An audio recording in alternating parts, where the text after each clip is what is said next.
Okay, I see the spot on the soffit there. Looks like some water's getting in there.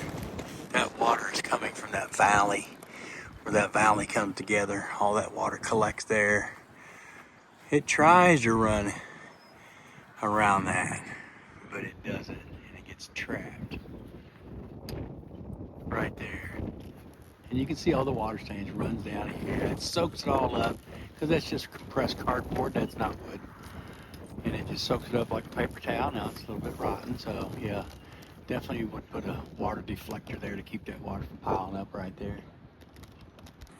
Okay, the next thing I notice is this gable section right here, this little triangle has been changed. You can see the different shade there. But they did not use the same shape of siding. So even though, yeah, it's a double 4-inch or double 4.5 or whatever, you see it doesn't match as far as its compatibility. It's a different shape. So the wind comes along there and grabs that gap, and it gets all your siding loose. That's probably why you're having all the loose siding on this end, because it was never rebuilt back with the right stuff when they put all that in there in the first place. Okay, starting with our roof inspection here. No, these houses were built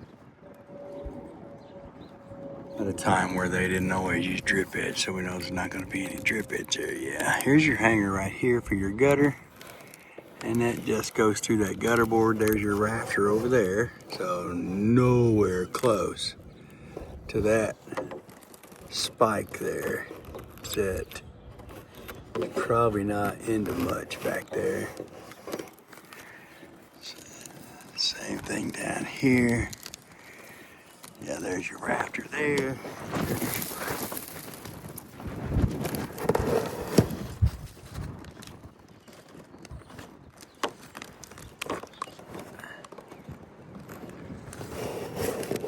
So the spike's not even long enough. It's not even long enough to go through that gutter board, which it looks like a 1.5 thick 2x4, 2x6 maybe, or probably a 2x6 gutter board. So that spike is not even long enough to reach the rafter if they did try to. So you'd have to use some longer screws and fasten it to that rafter right there, so it doesn't go anywhere. But yeah, these are still pretty strong, but you know, once I use my watertight method here, you can see on that one there where the gutter board's pulled away from it a little bit. So adding a screw there, adding a screw to that rafter that's 4 inches is going to tighten that gutter board up tight so it's not pulling away from that rafter right there.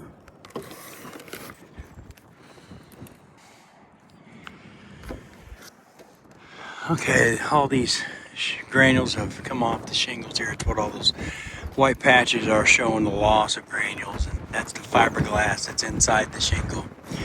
But where the leak started here, and it looks like this roof has been patched, especially right there. Somebody put some shingles in there that are not layered correctly. But that water actually lays on this part, and this is just a covering there. So the water lays underneath this, and that water gets underneath here. So it gets underneath there, and then that water will run off the edge right there. And that's what's going to suck it.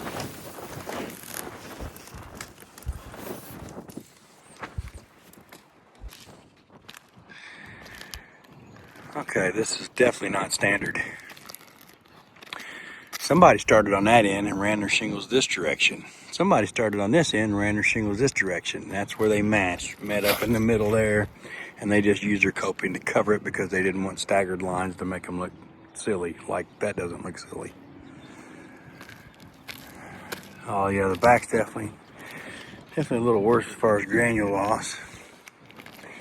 Got a few wind damaged shingles here. Here's a shingle that's been folded backwards and creased. Now you're getting a little bit of water right here where that crease is at. You see that fiberglass, so that water can get in there. And the evidence of it is the water stains right here. So definitely water getting in there. This is probably not standard either. Yeah, that should have been fixed a little differently.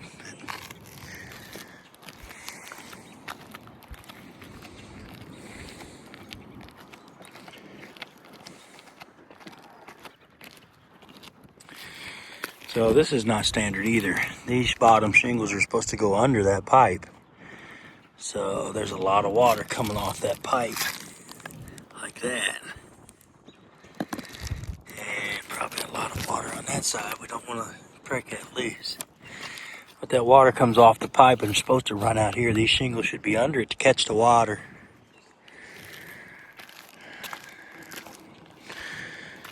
Here's some nail pops where the nail just raises back up. That's a staple in that case.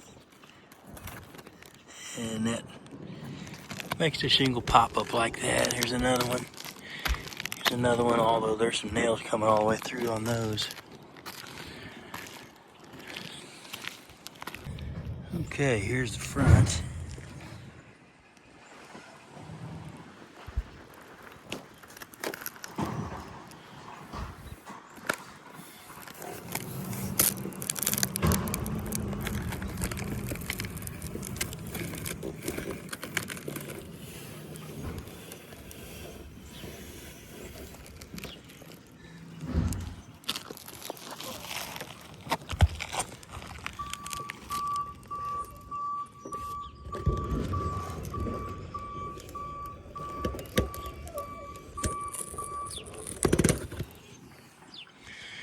You can tell by the way these shingles are dropped right here that they started from this side and they come over here and tried to match up with these over here, but it was a little off, so they had to switch them and kind of drop them a little bit. So wouldn't have that problem with dimensionals. They'd run straight across all the way. Okay, looks like these ridge vents look like they're kind of wavy in there. See how wavy they are?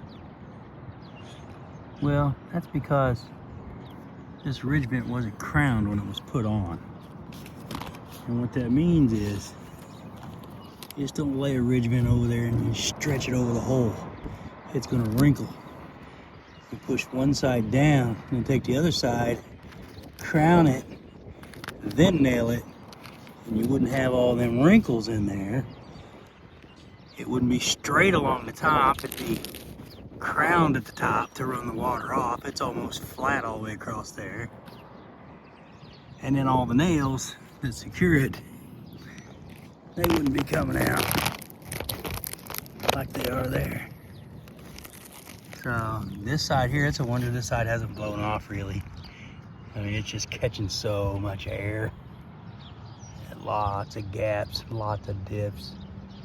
That could have been installed way better.